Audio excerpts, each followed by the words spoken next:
ఇక కర్నూలులో విద్యాశాఖ అధికారి శామ్యూల్ పాల్పై ఆరోపణలు వెల్లువెత్తుతున్నాయి. డీఈఓ విద్యార్హతలపై స్పష్టత ఇవ్వాలంటూ ఏబీవీపీ నాయకులు డిమాండ్ చేస్తున్నారు. రాష్ట్ర వ్యాప్తంగా 13 మంది డీఈఓలు క్రమ పద్ధతిలో లేని విద్యార్హతలు సమర్పించి ఉన్నత స్థానాల్లో కొనసాగుతున్నారని ఆరోపిస్తున్నారు. రాష్ట్ర ప్రభుత్వం ఇప్పటికే కర్నూలు విద్యాధికారి శామ్యూల్ పాల్పై విచారణకు ఆదేశాలు జారీ చేసింది. శాఖాపరమైన విచారణలో ఇంటి దొంగలు తప్పించుకునే అవకాశం ఉందని ఆరోపిస్తోన్న ఏబీవీపీ నాయకులతో మా ప్రతినిధి మధుసూదన్ ఫేస్ టు ఫేస్ చూద్దాం.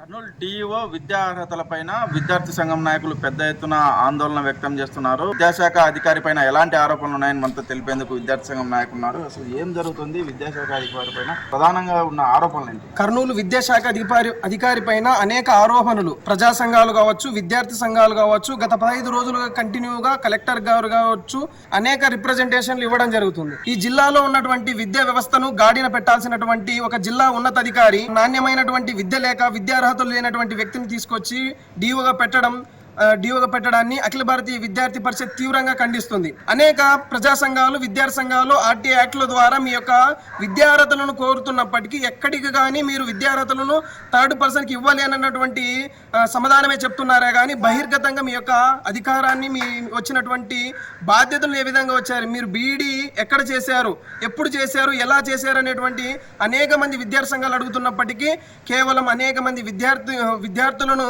దారిన పెట్టాల్సినటువంటి ఉన్నత అధికారే సమాధానం ఇవ్వలేనటువంటి పరిస్థితి ఈ కర్నూలు జిల్లాలో నెలకొంది. డీఈఓ బాధ్యతలు నిర్వహిస్తున్నారు. ఏ సర్టిఫికెట్స్ అతను అర్హత లేదని చెప్తున్నారు. డీఈఓ గారి యొక్క బీఈడీ వారు డిగ్రీ పూర్తి, కనీసం డిగ్రీ కూడా వాళ్ళ తండ్రి గారు చనిపోయినప్పుడు డిగ్రీ కూడా పూర్తి చేయకోకుండా వాళ్ళ తండ్రి యొక్క బాధ్యతల్లో రావడం జరిగిందని అనేక విద్యార్థి సంఘాలు, ప్రజా సంఘాలు ఆందోళన చేస్తున్నాయి.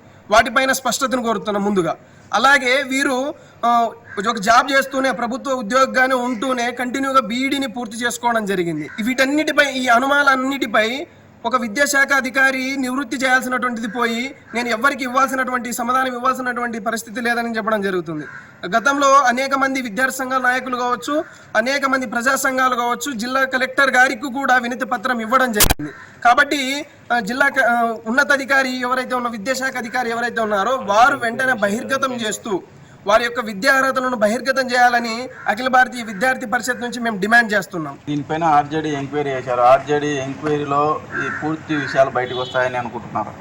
మేము విద్యార్హతల్లో ఉన్నటువంటి వ్యక్తులను నమ్ముతున్నాం, ప్రగాఢంగా నమ్ముతున్నాం. అదేవిధంగా అఖిల భారతీయ విద్యార్థి పరిషత్ నుంచి మేము డిమాండ్ చేసేది ఏంటంటే ఆర్జేడీ ఎంక్వైరీతో పాటు జ్యుడిషియల్ ఎంక్వైరీ కూడా వేయాలని మేము డిమాండ్ చేస్తూ ఉన్నాం. ప్రభుత్వాన్ని ఏం డిమాండ్ చేస్తున్నారు? ఎట్లాంటి సంఘటనలు పునరావృతం కాకుండా ఎలాంటి చర్యలు తీసుకోవాలి? ప్రభుత్వాన్ని మేము ఒకటే డిమాండ్ చేస్తున్నాం. విద్యా వ్యవస్థను గాడిన పెట్టాల్సినటువంటి ఉన్నత అధికారులందరినీ వారి యొక్క సర్టిఫికేట్స్ వెరిఫికేషన్ చేసి వారి బాధ్యతలు నియమించాలని మేము డిమాండ్ చేస్తున్నాం. కూటమి ప్రభుత్వం ఉందో గతంలో లోకేష్ పాదయాత్ర అప్పుడు కూడా విద్యా వ్యవస్థను గాడిన పెడతామని చెప్పినప్పటికీ ఇప్పుడు సాక్షాత్తు విద్యాశాఖ మంత్రిగా కొనసాగుతున్నప్పటికీ ఇలాంటి వారు ఈ జిల్లాల్లో ఉండడం కూడా పూర్తిగా విరుద్ధమని కూడా చెప్తా ఉన్నారు. వారిపైన జ్యుడిషియల్ ఎంక్వైరీ వేయాలని చెప్తూ ఉన్నారు. వీడియో జర్నలిస్ట్ శంకర్తో మధు, రాజ్ న్యూస్, కర్నూలు.